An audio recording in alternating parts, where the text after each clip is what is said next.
आंगन में ठाड़ी तेरी आवत मनवा दुखित कैली हो।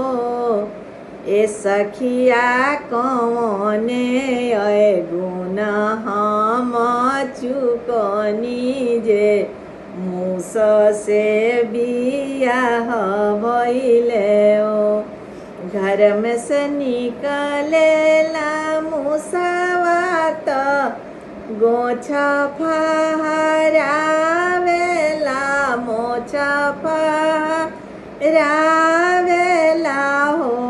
ए धनिया कोटब सो बाजाज के पेटरिया तो सड़िया ले आए बहो।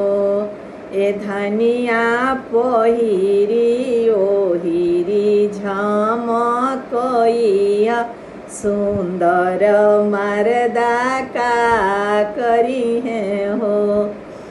ए धनिया भीतरे भीतरे बिल फोरबे अयोध्या नहावाएब सुंदर मर्दा का करी है हो।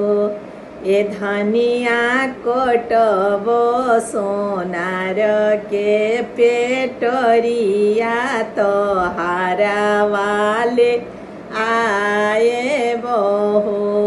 ए धनिया पहिरी ओहिरी झमकइया सुंदर मर्दा का करी है हो।